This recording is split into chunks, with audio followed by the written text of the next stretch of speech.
Hi, this is Monique. So today I want to go over how you can use free photo editing programs. Specifically, I'm going to go over 4 free photo editing programs. A lot of people think that after they take some photos that they should go out and buy a really expensive photo editing program, basically like Photoshop. And Photoshop is still the #1 standard for photo editing. It's really awesome. But you don't have to shell out a whole bunch of money to edit photos. First, I just want to go over a tip that I learned in photography school, and that is to actually make the photo the best you can in the camera. So have it composed, sharp, freeze the action, have the lighting and everything really, really good, and then you edit it in Photoshop or whatever program you want to use. Because if you have a great photo, you're not going to have to edit it too much. I want to go over a couple of programs that are free, and I find that each one of the programs I'm going to talk about I've used, and you're able to do almost the same sort of things as Photoshop. The first program I want to talk about is GIMP. So GIMP is basically an open source photo editing piece of software. It's free, and you can almost do exactly every single thing that you can do in Photoshop with GIMP. Another program I want to talk about is PicMonkey.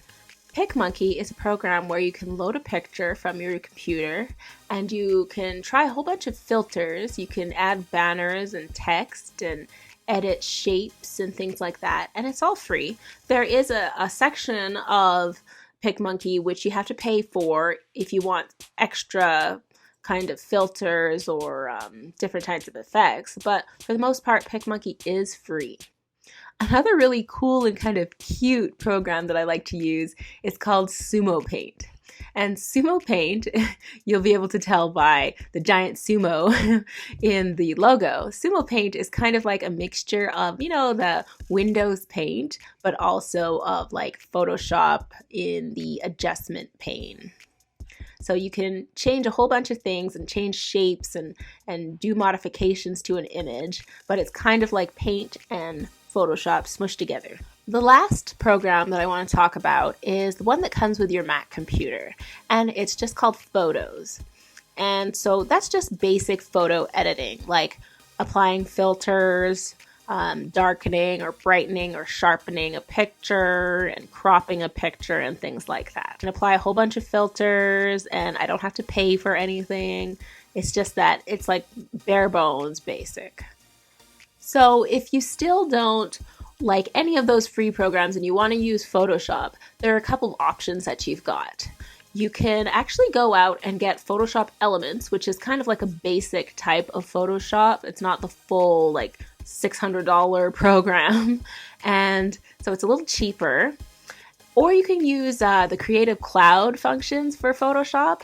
So if you go onto like the Adobe website, you can download trials of a whole bunch of types of programs, and then afterwards you can decide, hey, if I want to buy this program, if I like it, or if you don't like it, or you can pay month to month for the program, like rent it, or you can buy the full version of Photoshop. So go out and try all of these programs. I'll put some information in the description of this video about each of the programs that I talked about, and just leave me a comment and let me know how it went. And don't forget to subscribe to my channel. Bye!